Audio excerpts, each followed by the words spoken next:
Welcome and good afternoon, good morning, good evening to all of the largest class, Africana classroom in the world. Good morning, in class with Dr. Carr. It is episode 69 for sure. 69 for sure. Now inverted 69. Happy if you celebrated, happy cookout weekend. I hope you've all been not inoculated. What do we say? Well, get vaccinated, inoculated. Shot up. Yeah, you hope you ain't in nobody's barbecue threatening nobody's life, because this Delta variant is real, particularly in the South where our fam is. I see Mississippi's numbers, Louisiana. Yo, come on, y'all. Come on.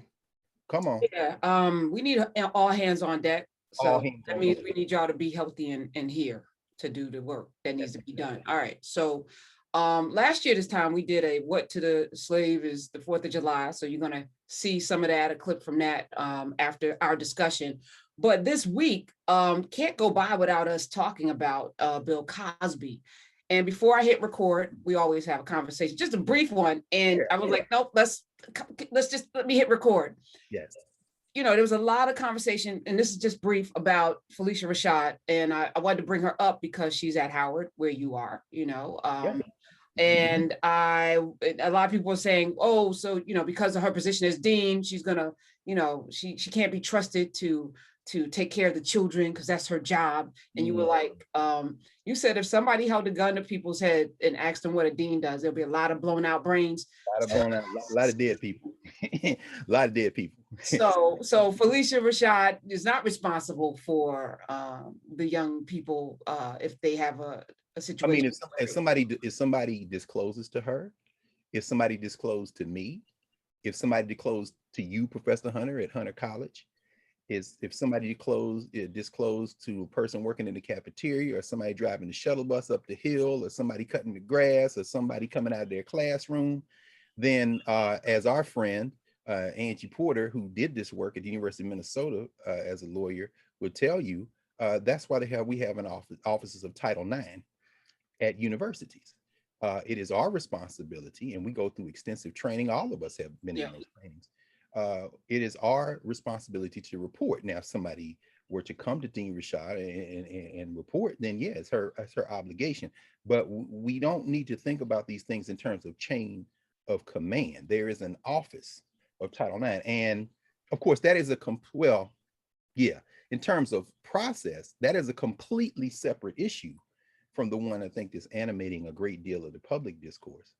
And when we apply our Africana Studies framework to even this developing story, I think we can begin to think about this in a way that is much more systematic, because right now, as old folks say, Jesus take the wheel. Right now, emotion has taken the wheel, and this car is spinning out of control. And, you know, it's one of the reasons people, I think, maybe trust us a little bit to have an honest conversation, because they know that we're not going to veer off one way or the other. We're going to try to play this thing the way it should be thought about, which is with a cool head. But yeah, so what do you think about that? There's a lot of that question of we can't trust her being had in both the social structure and the governance structure. And I think there's a reason why we need to make a distinction between those two, but go ahead. So, I mean, you know, I had an extensive conversation this week on my radio show on Sirius XM with Tanya Pinkins, Michaela, Angela Davis, Dr. Robin came in, Dr. Robin Smith later. We had, you know, we talked about a lot of it. I just think it reveals the dysfunction in our community and the ways in which we have been conditioned to contort ourselves around issues of right and wrong. Yes. And it's foundational, right? So I think maybe on the continent, we were very clear about, you know, elders and right and wrong. If people violated, there was banishment. And we see this in indigenous populations as well. There was a rule of engagement and also a way in which you dealt with people who violated the sanctity of the community. In bondage, however, you know, we were thrown this slave Bible, which was a distinct thing, told a set of things to do, and every day the master violated those things. And we had to accept that. And we had to accept it within our own, you know, community. We had to accept it with, you know, or else, right? So there's spaces, and I don't know if it's codified, I don't know if it's inculcated in our psyche and our spirit that we have space for the complex, these things. This is wrong. However, so it allows us to sit at the Thanksgiving table with the molester in our family. It allows us to, go to the cookout, which a lot of you will, with the person that has been, and everybody is playing cards with them and they're laughing, although there's deep hurt, right? It allows us to be in households where people are being abused daily, and we put on a good face outside and we never deal with that dysfunction, and everybody knows, right? And I think Cosby is a microcosm of somebody who is incredibly important to our community, has done some amazing things, and many people went to college because of the work that he did. Many people looked at him and saw for the first time what a father is supposed to be, and at the exact same time, he drugged women and had sex with them, which is rape. Now, legally, as a person that went to law school, I'm sure Dr. Carr, you can tell us legally that the Pennsylvania Supreme Court made a good ruling, because there was a deal on the table that was overturned or breached, or, what have you. He gave a deposition under the understanding that this testimony would never lead to any kind of charge. As we both know, that in the law, they would say he relied to his detriment. That's a basic principle of contract law. And they would say, well, did he write it down? Did the DA write it down? Did the prosecutor come? No. There's an implied contract there. And yeah, I read the both Justice Wext majority opinion, which was 79 pages. And then there was a concurring opinion, concurring in part, dissenting in part. And then there was a dissent. It's very interesting. But yeah, I mean, legally, at least the Supreme Court of Pennsylvania decided that he had relied to his detriment. And so he was deposed with the understanding that he would not be charged. And then a subsequent district attorney came in fact, campaigned on this and said that, I'm going to prosecute and I'm going to use that deposition. And in fact, when you read the court's opinion, it's pretty clear that, the Commonwealth, when you look at not just the previous DA, but the one that prosecuted, it's almost like this was a strategy. It's almost like you tricked me. And I think that in some ways, see, when Dean Rashad tweeted, that this injustice has been corrected, if you're reading those words as a lawyer, then you can very comfortably say yes. And I think about, Monique Presley, who had been on his defense team at one point years ago.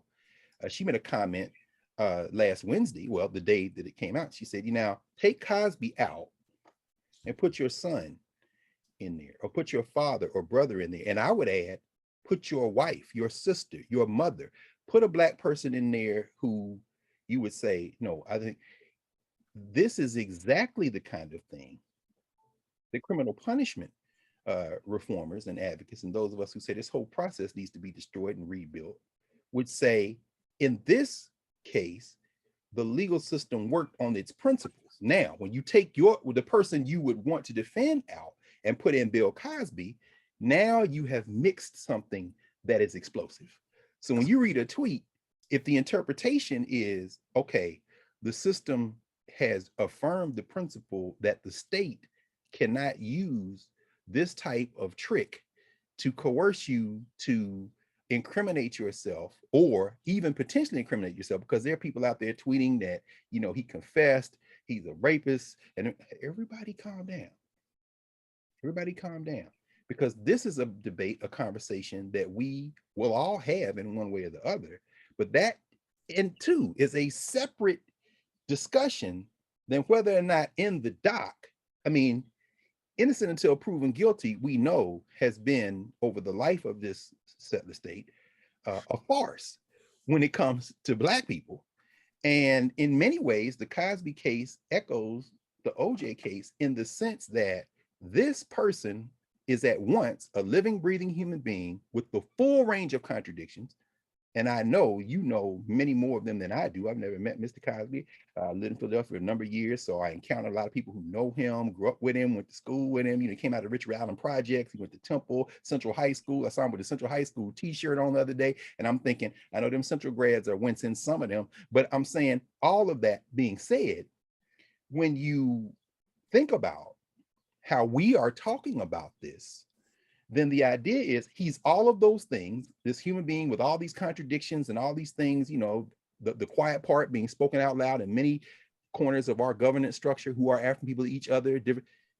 However, when you look at that first question in our Africana Studies framework, the social structure question, who are Africans to other people, he becomes not just Bill Cosby, but an avatar. So it isn't like Orenthal James Simpson out of the projects in the Hill part of San Francisco, him and AC Callens and all that guy, then University of Southern California, then the Buffalo Bills. Increasingly, he too becomes an avatar. So there's one conversation, broadly speaking, that people are having on CNN and commercial white-facing public media and translator media. That's the social structure. Now, within the governance structure, there's a very different set of conversations being had. And we all know that the conversation that Black people are having with each other spans the full gamut. And what I suspect, finally, just in terms of our initial conversation about this, I think it's very important that and I'm glad that you said, we need to talk about this. What I suspect is that in the governance structure, in the conversation Black folk are having with each other, realizing there is no anchoring Black way of knowing. There's no corporate Black, we don't have a Black code. We talk about it, we care about the cookout and who's invited to the cookout. There ain't no board inviting people to the cookout. There's a vague echo and sentiment of this conflagration of African cultures and all this kind of thing. And then oppression bakes us into this thing called Black people. But we all know, but there is something operating, I think, one of the many strains operating in the governance conversation we're having is class. There's a class dimension in this. And I think that when Felicia Rashad tweeted what she tweeted, I think Black folk generally know that this criminal punishment system is set up to convict us. We're guilty until proven guilty.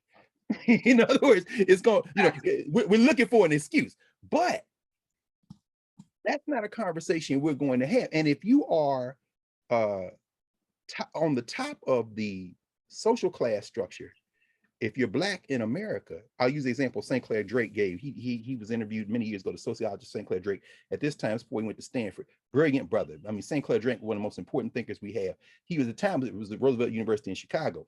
And he was being interviewed about class in the Black community. And the question was, is class based on how much money you make? And he said, let me give you an example. He said, when Horace Caton and I were working on Black Metropolis, the book they wrote on Black Chicago back in the 1930s, he said, you got two guys working in the meatpacking district in Chicago, gutting cows. They're bovine eviscerators or something like that. He was joking. They basically gut the cows. Then they get the same pay envelope. One of the guys takes his pay envelope, goes right to the bar, starts drinking, then stumbles his way home, tries to open the door doesn't open. The wife opens the window, yells down at him. They start arguing in the street. Then she comes down, he goes in, they get in a fight, he start hitting on her, and then they sit down and finally eat dinner and they calm down, this kind of thing. He said the other guy goes straight home, pulls on the door is not open, he waits for his wife to come down. The wife opens the door, he goes inside, the argument starts, they start fighting, he hits on her, then they sit down and figure out how they're going to apportion the money, what's going to the child's college fund, he said they make the exact same amount of money, but the social protocol, and they got the same kind of ridiculous problems and the violence and all, but one of them is behind closed door, nobody in the street knows what's happening. And let's go to Bill Cosby. Bill Cosby came out of the Richard Allen Projects. When you watching Fat Albert and the Cosby Kids, you're watching a cartoon gloss of where he grew up. You understand? He was an athlete, went to Temple, went to Central High School, as I said, after going to Germantown High School, all this went into the military, becomes the alternative to a guy like Dick Gregory, who makes a left turn. Dick Gregory was making as much or more money than Bill Cosby was, but as we know, Dick took it in another direction, which is July 4th in a second. But the point is that when you see how Bill Cosby emerges in the social structure, he becomes the safe Negro, but he never stops being Bill Cosby. So he lightweight with his left hand funding projects. In fact, our Freedom School kids are reading a book this summer. We had opening training this week. Shout out to I love my Philadelphia Freedom School students. We're reading a book called We Are an African People. I've mentioned it before, Russell Rickford this summer on African-centered education in the 1960s and 70s. The book opens with a scene from Philadelphia, John Churchville, the elder who is still alive, from a little documentary called Black History Lost, Stolen, or Strayed. It's on YouTube. Y'all can look it up. This is the companion book. If you've never seen it before, it's called Black History Lost, Stolen, or Strayed. Otto Lindemeyer did the companion book. It's an interesting little book. But the reason I bring this up is because this was a documentary that CBS did. The book came out in 1970. Now, what's interesting is the Black History Lost, Stolen, or Strayed, when you look at the film that accompanies this book, which is about Black pride, Black education, how Black people are changing, our attitudes are changing, the narrator of that documentary and a driving force in it is Bill Cosby. Bill Cosby, and of course, that's not out of character for Cosby in the late 60s, early 70s, because what does he do? This is another day, we'll talk about Cosby. There's a number of books been written about Cosby. The whole move, he and Sidney Poitier, I mean, they're gonna start, making Black film, and they make those comedies, and Black folks still treasure them, all those movies, and we won't get into Cosby. We all know Cosby, but the point is this. Cosby becomes an avatar in the social structure when these accusations start coming out, triggered by, and I've been scratching my head because I was graduated from Temple in 98, and apparently Andrea Constand and what happened with him happened in the early 2000s. She was in the basketball program at Temple, and I was very close to a number of the athletes, student athletes. They were my students. One of my best students, one of the best students I'll ever have, in fact, is now the chair of the history department at the University of Virginia, Claudrina Harold out of Jacksonville, Florida, brilliant sister. She had graduated by then as well, but they were within 2 or 3 years of that iteration. So I know people who would know Andrea Constand, and Cosby was a constant presence on Temple's campus. So he's a well-known entity, and I'm talking about the full range, if you know what I'm saying. Again, you know what I'm saying. I mean, Cosby is known for doing Cosby things. Now, I'm saying all that to say this: that person in the governance structure becomes somebody with another function in the social structure. So now we got an avatar. You put a tweet out and you say, yes, vindication. Wait a minute. What happens in the governance structure is you see the class cleavages emerge. And so, and I'm setting aside just for a second the science and technology of social media. That's another category I want to talk about for a minute. Remember, we got these 6 categories in African states. When we say social science and technology, we ask ourselves, how have African people either developed science and technology or adapted science and technology for their needs? Social media is a form of technology. So when we see this social media going on, and we see these mediated avatars going on, and we seeing people say, I don't feel safe. And then you click the tweet and you look at their tagline, how they describe themselves, and there's a quote like, let's not and say we did. And then you go back to the tweet and the tweet says, I don't feel safe coming to dinner. I'm like, okay, it's either a bot or somebody just, or the same energy that would say you cannot judge anybody in our generation, and I'm talking now about particularly about young people, so to speak, who are putting out music, and I'm not gendering this for the moment. So I don't care whether it's Drake, whether it's Megan Thee Stallion and Nicki Minaj, whether it's Lil Wayne, or Lil Nas X, not gendering it. But I'm saying you can't judge how we embrace our sexuality. And then in the next tweet, I don't feel safe in this space. What is being revealed in the science and technology is, here's another category, in the way of knowing, we are bereft of a standard of how do we deal with relationships. Because you and I had an extensive conversation about the kind of Africana ways of knowing that echo through a piece like WAP. Now, at the same time, there are people in our communities who would say, you can't talk about not being safe and you are out here naked. And which my response would be, that's your opinion, that's your perspective, and every human being has a fundamental human right to be safe. So in other words, there's a whole lot swirling around, but then when you put out a 1-sentence tweet, what gets revealed, really, I think, and the only thing we can reliably say happened is we got, to your point, almost like a bolt of lightning. It illuminates everything around us for a split second. He's been exonerated. And what do you see? Hold on, we gotta wait. Did we put out a tweet? No, do we fire her? Do we come back on? Hey, why are you worried? Because people are saying they don't feel safe.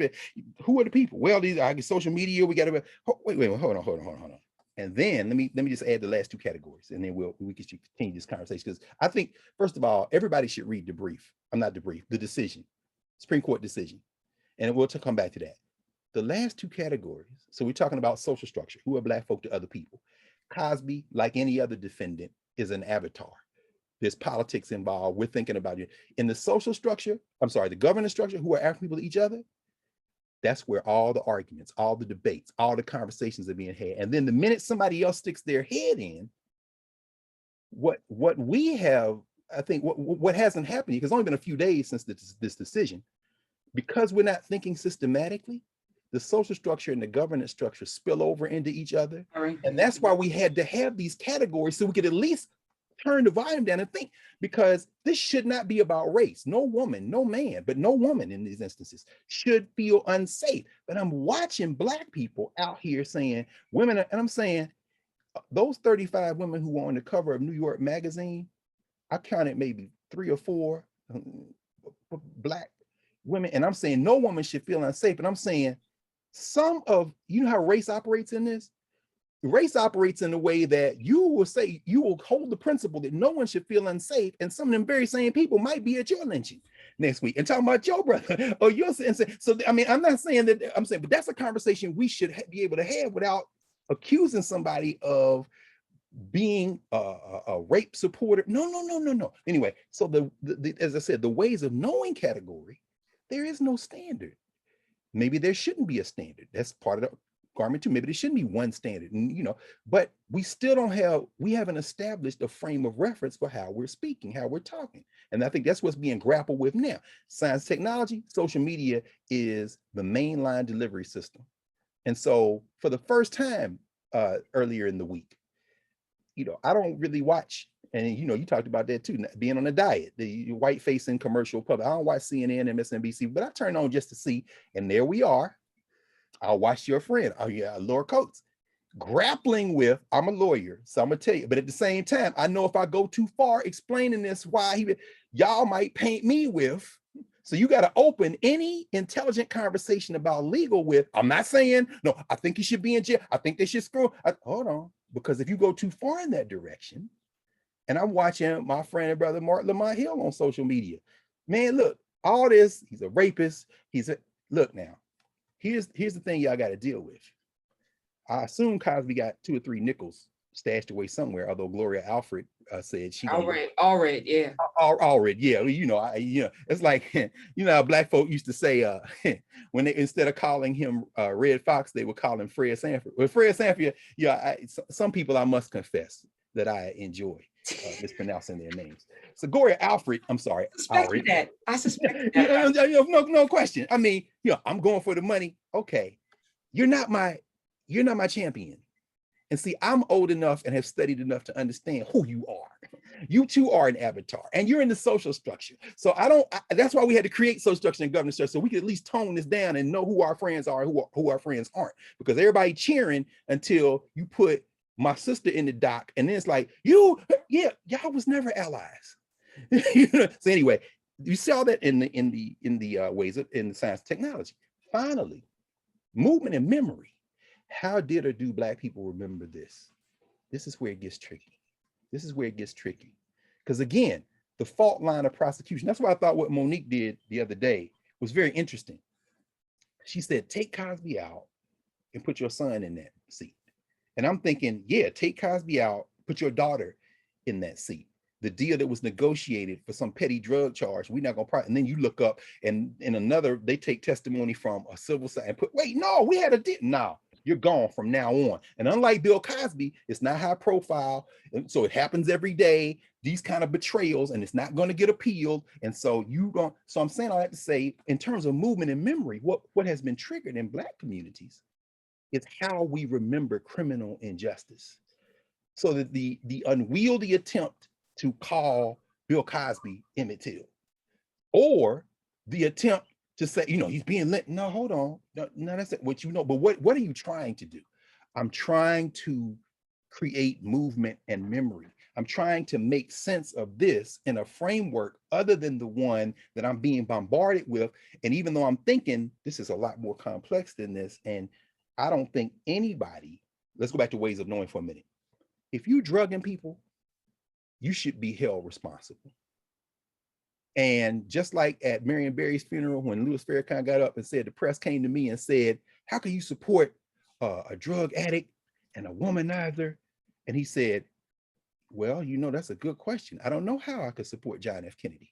And then everybody started to cheer. He said, we either gonna have one standard or we're gonna have a conversation, because we don't think anybody who's abusive should be in jail. But the last I checked, I have lost track of the number of complimentary things, documentaries, references to in other documentaries, attempt to emulate him in fiction that have been made at Hugh Hefner. Some of that stuff happened at the Playboy Mansion. Hugh Hefner is in the ground and somehow his reputation survived intact. Now, for every Harvey Weinstein, every Bill Clinton, every Donald Trump, there's a Hugh Hefner. There is a Western way of knowing that so devalues women that type of behavior was not only allowed, it was encouraged. Y'all better go watch them James Bond movies again. I mean, think about the whole. So I'm saying that, and that was brought up, and I think the value of us being here in this space at this time is to remember who we are. So my question always is this, because people brought, well, white people get away, white men, blah, blah, blah. You just brought up Hugh Hefner, and there are dozens of others that. But that's not what I'm saying. I'm not saying that white men only should be. I'm saying anybody. That's our principle. I agree. So, but at what point, and do we have the capacity? Because as you're talking, I'm like, I feel like what I'm seeing, I don't even think we have the capacity to have the kind of conversation we need to have to be free. Which is why we're having it. It's so frustrating. No, it is completely frustrating. All right. But it is complete. But again, Thelonious Monk, I think this is attributed to Monk anyway. They asked Monk, you always playing these solos, man, and we don't know where you're going, but somehow they always end up where they need to go. He said, the only wrong note is when you stop playing. So at a moment like this is, even though it's frustrating, we gotta keep at what we're doing. This is why I'm sure there are people watching this right now who have waited all week to see what we was going to say. And what we can easily say is that we have to think about things systematically. Because if we don't tone the volume down, we'll never get to the question of how do it free us. You don't want to live in a system that you can't change. Earlier this past week, we saw Nicole Hannah-Jones get tenure at the University of North Carolina. That is absolutely because the most powerful thing in human society is human beings. So in other words, Nicole Hannah-Jones became an avatar. So in that moment, there's a governance structure conversation that Black academics and all the people will have about Nicole Hannah-Jones. And then there is a moment for the social structure. How do we collectively face this social structure? Because we don't care who she is to us. In this moment, what we care about is how you have used her as an avatar for all these other things. So we formed up like Voltron. I signed a letter. You say, oh man, hell y'all signed a letter, no question. So she got she didn't get tenure because they had a change of heart. She got tenure because she had a deal, or she thought she had a deal.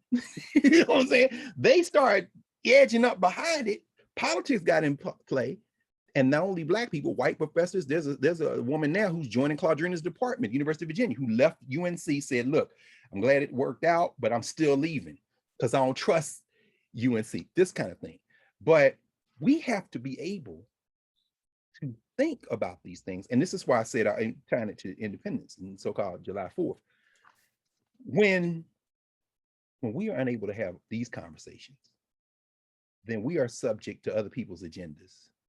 And that is one of the definitions of America in terms of people of African descent and Native Americans, particularly, and other non-whites, but particularly those two groups. You become subject as a group to other people's agendas. I watched a documentary last week, a week ago today, I guess, last Saturday, called The One and Only Dick Gregory. It finally, I don't know, have you had a chance? I don't know, you probably haven't streamed it or anything. I think they had it at Tribeca. No, actually, I have a copy of it, and Christian's going to be on the show next week, his son. Wonderful. Yeah. Tell my brother I said hello. That's my man, Christian Gregory. Definitely. So I'm going to be watching it this weekend. It's on my to-do list. Oh, good. You will thoroughly enjoy it. The best thing about it, and Christian says this, they had a talk back, AFI Cinema down the street here in DC had a little talk back, and Christian made this point. He said, the strongest thing about this documentary is it's my father talking. So, I texted Yohansé and Yana, the 2 of the 10 Gregory children I'm closest to, and then Chris, hey man, y'all did a good job. I got you, because y'all let y'all pop talk. In that last book that he did, I helped him prep for it. Me and him sat for hours, and so you'll see the conversations that Dick Gregory. We all know how Dick Gregory was. Dick Gregory says something. It's just a quote. He's very, very quickly is attributed to him, and you see him say this as one of the many scenes. It is just so. It's a wonderful thing to see him again talking. And he said, some people say to me, America, you don't like America, love it or leave it. You should just leave it if you don't love it. And I say, I won't love it because it's not a friendly country. And I won't leave it until I personally straighten it out.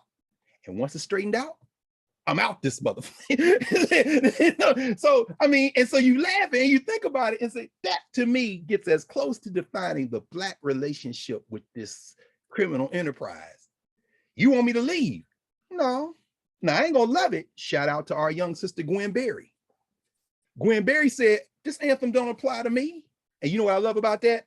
Because when I saw her, we follow each other on Twitter, which is anonymous. Let me tell you how dope she is. So come on now, tell us about Gwen Berry, because somebody out there, some of y'all about to hear something you didn't know about. Tell us about her. She's gonna be on the show, so you're gonna know even more. Stop, really? Yeah, because I was like, oh my God, you're my hero. So I DM'd her. She responded immediately. I'm like, please come on the show. She was like, absolutely. And so we've been going back and forth. She's going to be on next week. And I can't wait because, Meghan McCain and all these ridiculous non-thinkers have the audacity to challenge this woman who did what Tommy Smith and John Carlos and so many others have used their platforms to, Colin Kaepernick, use their platforms to let people know that I can't stand for something as long as this country is not living up to its ideals.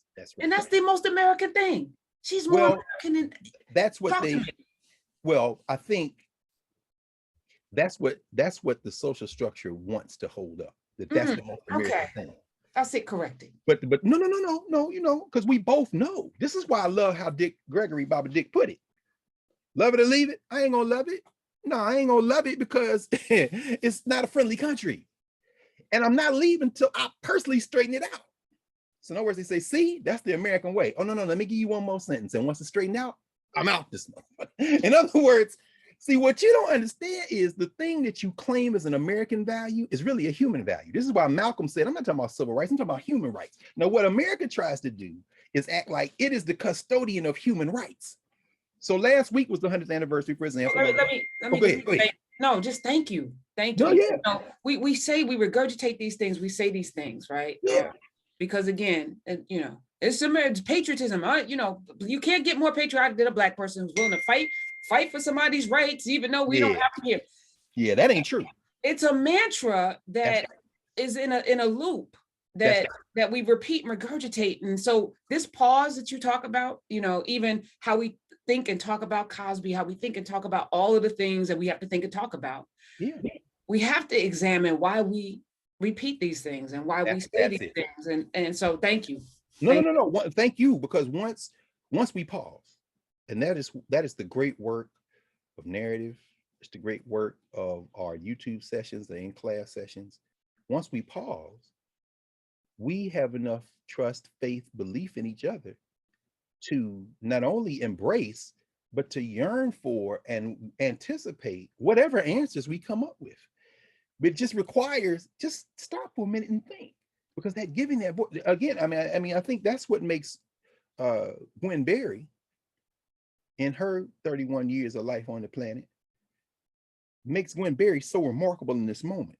Unlike other Black athletes who, when pressed, felt that they had to somehow translate to the social structure and link it to the question of patriotism as a kind of defensive, man, she didn't do that. She said, that anthem don't speak for me. It never has.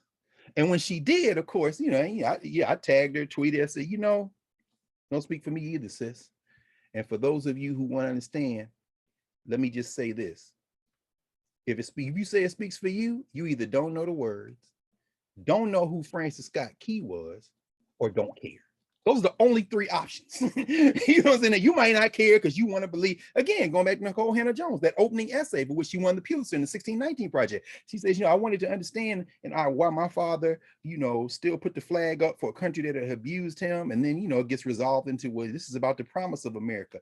You know what, sis? I signed a letter. I was down for it. I'm saying, hey, man, UNC, give her team. And I couldn't more vehemently disagree with that narrative in our governance structure. No. It's no aspirational, nothing.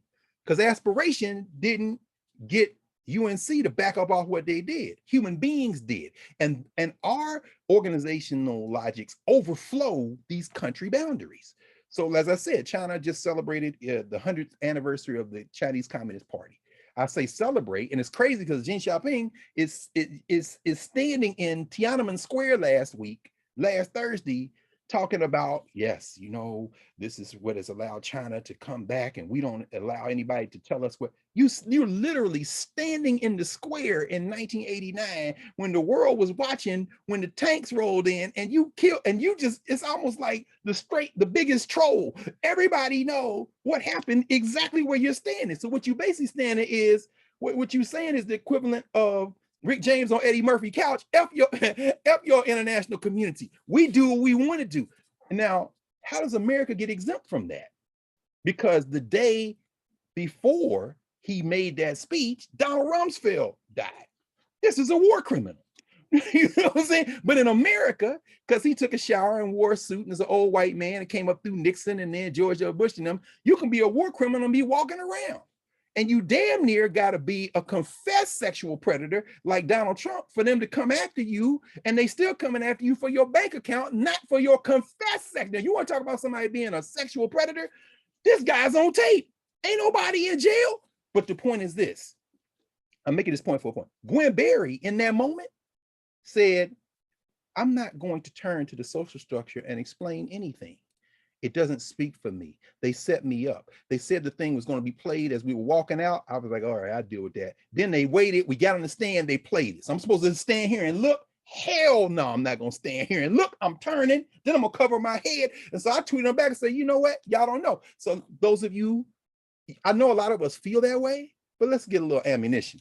This is Jefferson Morley's book, Snowstorm in August. This is Snowstorm in August by Jefferson Morley. I mentioned it before. Last year we talked about July 4th. However, I couldn't put my hands on the book. It took a year. This is the story. Let me just read to you very quickly. In 1835, the city of Washington pulsed with change. As newly freed African Americans from the South poured in, free blacks outnumbered slaves for the first time. Radical notions of abolishing slavery circulated on city street, and white residents were forced to confront new ideas of what the nation's future might look like. On the night of August 4th, Arthur Bowen, a 19-year-old slave, stumbled into the bedroom where his owner, Anna Thornton, slept. He had an axe in the crook of his arm. An alarm was raised and he ran away. Word of the incident spread rapidly, and within days, Washington's first race riot exploded as whites, fearing a slave rebellion, attacked the property of the free blacks. The free blacks. So they use this as an excuse to go after the free blacks. Sound familiar in Tulsa? Sound familiar in Gregory? And we just looking for an excuse. Residents dubbed the event the Snowstorm. White residents. Why? In reference to the central role of Beverly Snow, a flamboyant former slave turned successful restaurateur who became the target of the mob's rage. Beverly Snow had been freed out of Virginia, was a master chef who built restaurants first during enslavement and made profits for the guy who had him captive. Then the guy who had him captive freed him, his wife. They moved to DC, opened up Washington's first restaurant. He's selling the oysters. He's got the fare from France. He's got everything. Beverly Snow is making money hand over fist. This black dude. When this thing goes down, They attacked Beverly Snow. Snow ain't got nothing to do. No, but watch this. This is where I end. In the wake of the riot came two sensational criminal trials that gripped the city. Prosecuting both cases was none other than Francis Scott, a politically ambitious attorney famous for writing the lyrics to the Star Spangled Banner, who few now remember served as the city's district attorney for 8 years. Andrew Jackson, that racist, when he was made president, when he won the election, guess who he sent to, who was living in Georgetown? Francis Scott Key. Scott Key comes to the White House. Andrew Jackson says, look, I'm thinking about appointing this guy attorney general. What do you think? Key said, that's my man. I agree. Guess who they were talking about? Roger Taney. That's right. The same one who wrote Dred Scott later when he went to be the Chief Justice of the Supreme Court. This was Francis Scott Key's boy. Now, y'all, before y'all jump on Gwen Berry, I'm talking now to the people in the social structure who think she did something wrong. That anthem, y'all go read all of that anthem, particularly the third verse that he wrote there at Fort McHenry when he went up to Fort McHenry and was guaranteed safe passage back. This is during the War of 1812, it's 1814. And then they hold him and he's looking out at Fort McHenry, seeing if the flag is gonna still be out there. And when in the morning comes and the flag is there, he's all happy. As my man Gerald Horne said, yeah, and a lot of Black people weren't happy because they were on the side of the British, because even after the American Revolution, there's still slavery here. He said while he was in that ship writing them lyrics, there were probably some Black people diving into the bay trying to get to the ship to the British to be free. They were the exact opposite. But that third verse of the Star Spangled Banner that talks about the hireling and slave, Francis Scott Key is a pro-slavery. In fact, he was a member of the American Colonization Society. He said, let's send all these Black people out. At the same time, this is for the liberals, the white liberals. You know, and I love, because Dick Gregory also talks about the Black liberals in the documentary. You're gonna see, maybe we should debrief after you see, we should talk about this. But anyway, the white list for white liberals, the allies. Francis Scott Key also defended indigent free Blacks in Washington because he felt like they should have a defense. I should defend these Black people. But that don't mean I think Black people are equal. He had a little Thomas Jefferson in him that way. In other words, you know, they're these poor creatures like the ASPCA. So y'all know how that is. You know, nobody should suffer. Yeah, but that don't mean that I think you're as good as I am. Francis Scott Key was one of them kind of racists. And so Key defended slavery until the twilight's last gleaming. That's what he says. And he pandered to racial fears by seeking capital punishment for Arthur Bowen. But in a surprise twist, his prosecution was thwarted by Arthur's ostensible victim, Anna Thornton, the white woman whose room he went into, a respected socialite whose deceased husband had designed the US Capitol and may well have been, here's the final shocking Law and Order twist, it ain't shocking to Black people, Arthur's father. Okay, go get Snowstorm in August. So I'm saying when Gwen Berry made that pronouncement, we all rushed in the governance structure to surround her, and we made public pronouncements. I cannot wait to overhear your conversation when you tell that sister we all with her, and there is plenty of ammunition, because anybody Black standing up with tears in your eyes singing the Star Spangled Banner, you clearly don't know all three verses, and you don't know who Francis Scott Key is, or you don't care. And that's I respect that. Just say you don't care, but don't try to wrap this into we're better than this. This is American patriotism. Now, at this point now, as my mama said, you open your mouth, put your brain on display. This ain't got nothing to do with anything this country has ever been or has been to date. And if you want to say it's going to be better in the future, we all hope that. But as Dick Gregory said, I ain't leaving until I personally straighten it out. And once it's straightened out, I'm out.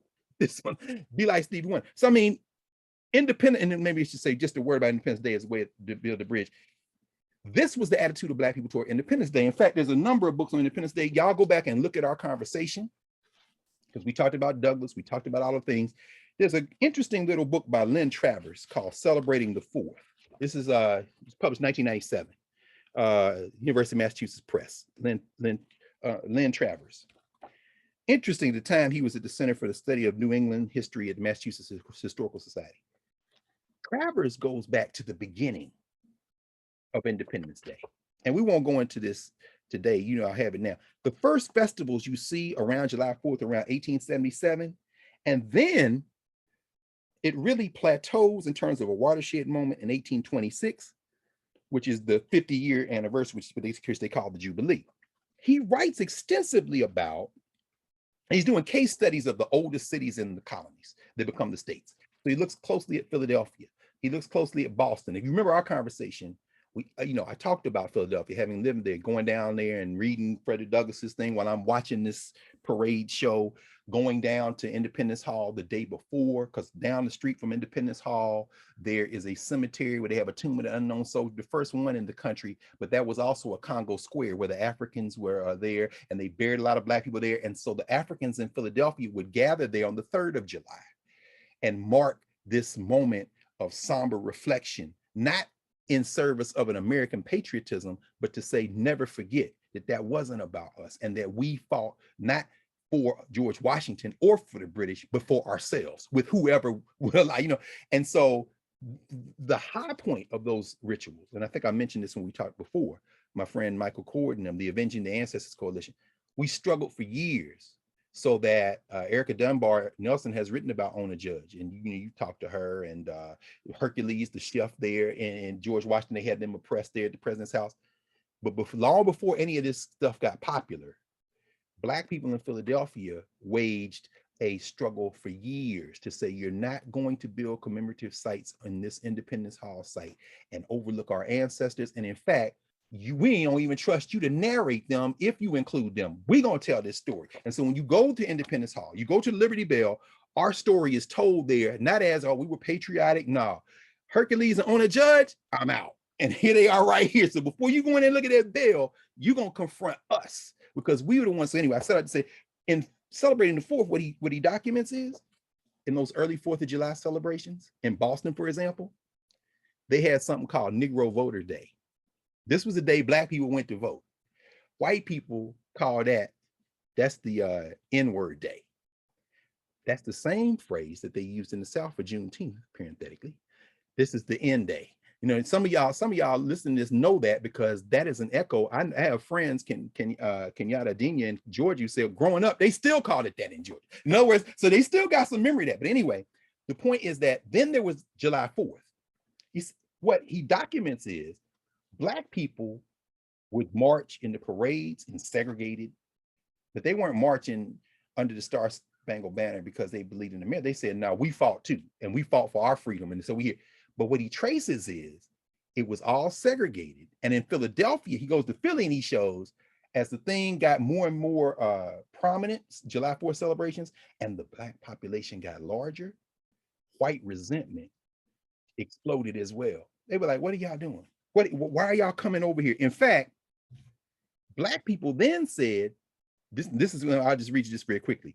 He said, on New Year's Day, 1808, so now they've been celebrating July 4th since 1777. So 77, 87, 97, 07. So 31 years they've been doing July 4th. But January the 1st, 1808, that was the date. Remember, in the original federal constitution, they said the slave trade, traffic in the slave trade, you can't bring no more boats, it's illegal. What did Black people in Philadelphia do? They came together and said, January 1st now is our day. So they took January 1st, 1808, and they marked the day with divine worship, oration, and declared January 1st to be a perpetual day of public thanksgiving for the Black community.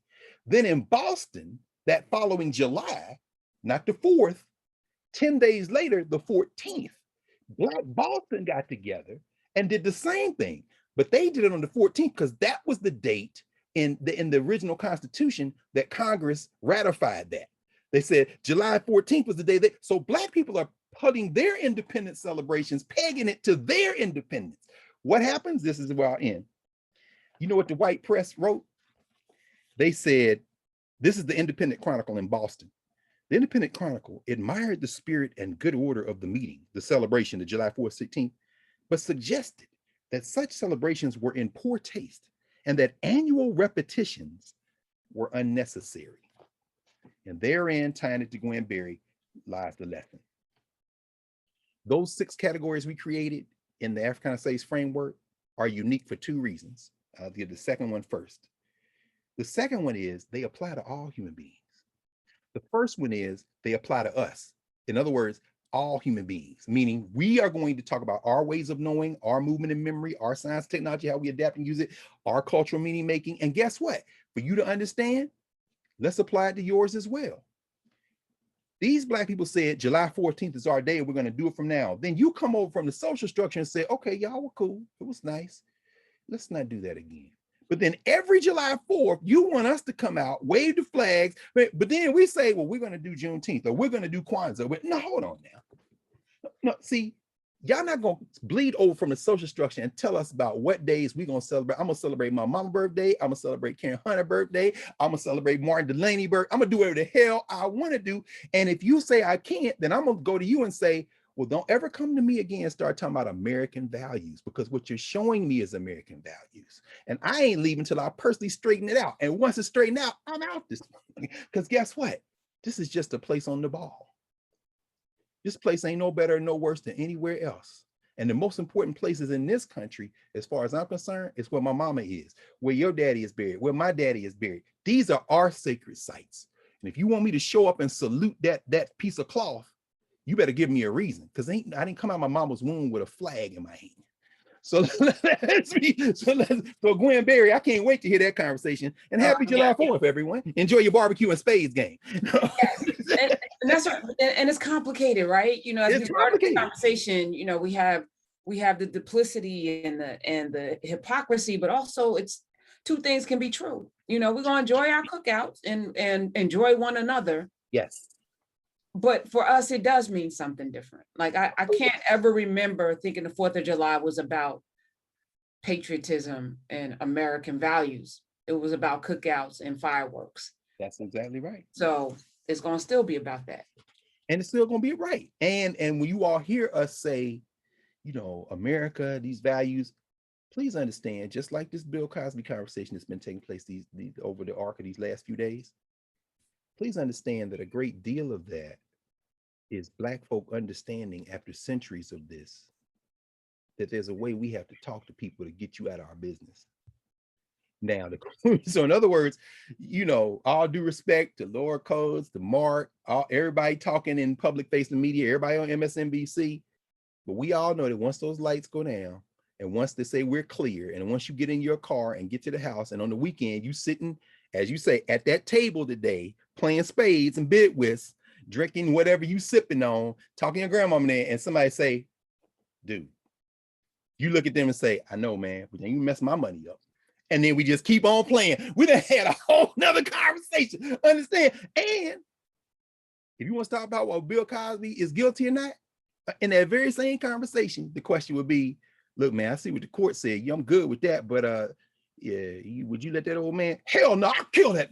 In other words, this is a governance structure conversation. We have to be courageous, intelligent enough, and committed enough to our collective liberation to figure out a way to be honest with each other.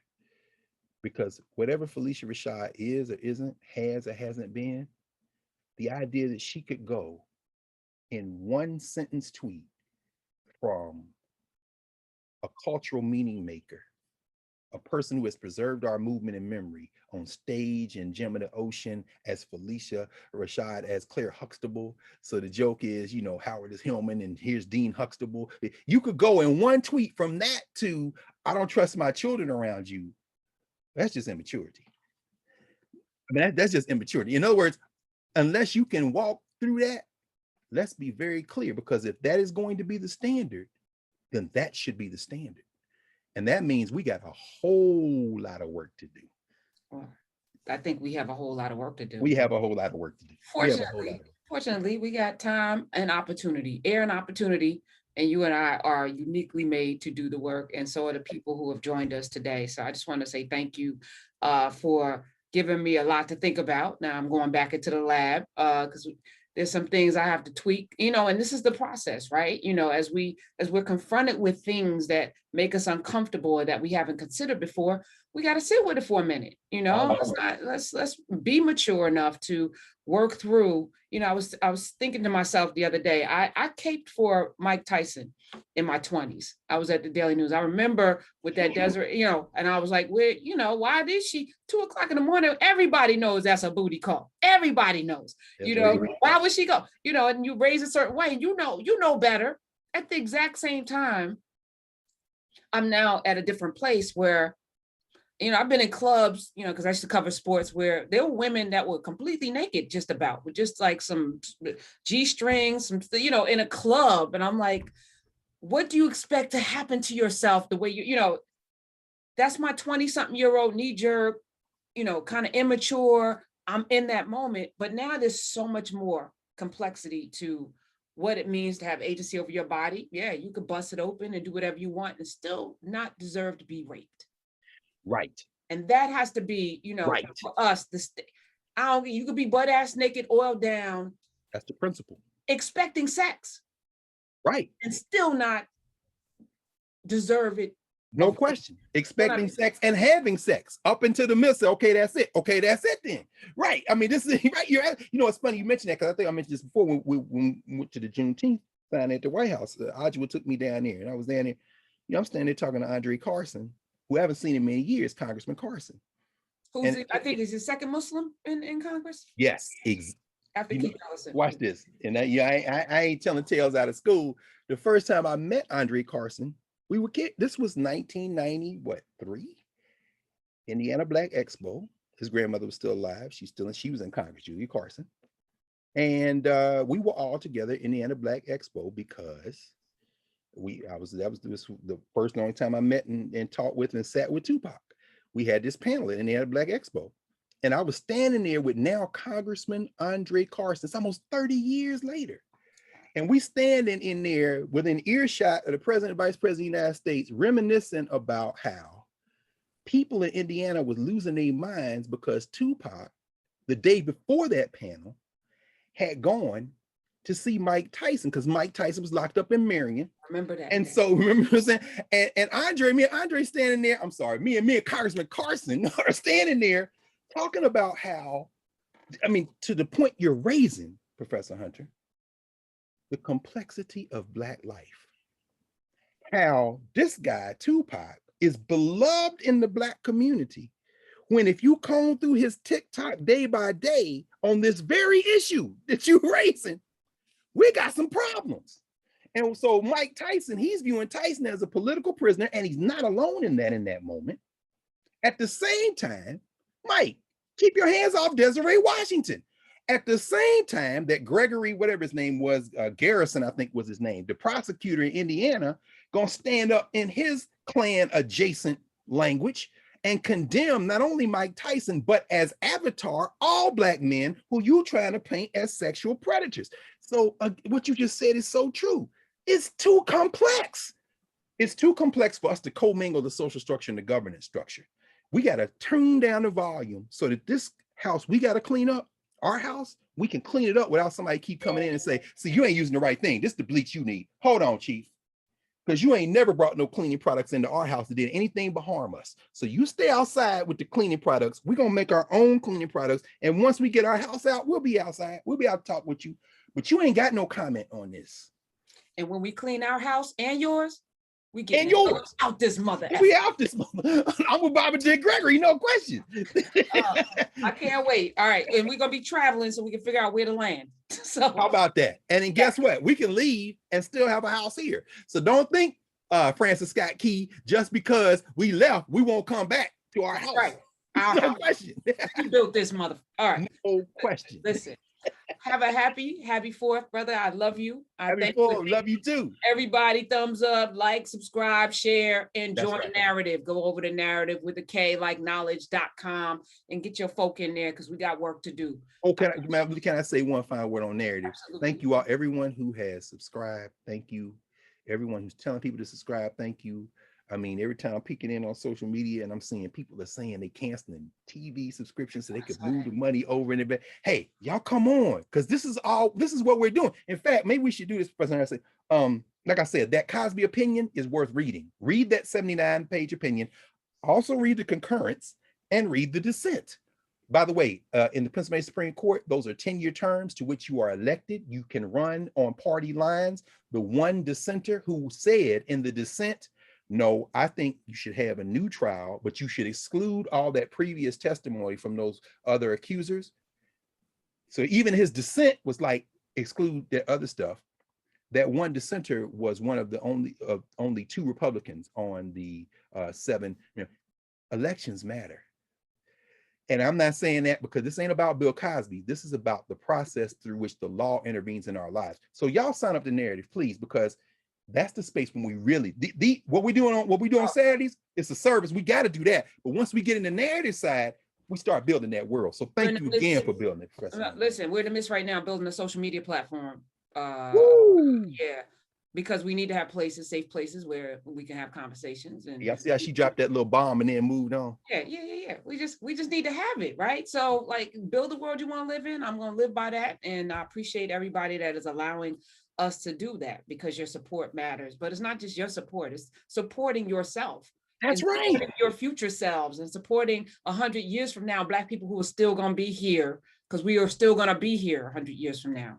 No question. You're going to still be here. Yeah. All right. I love you. See you next week. See you next week.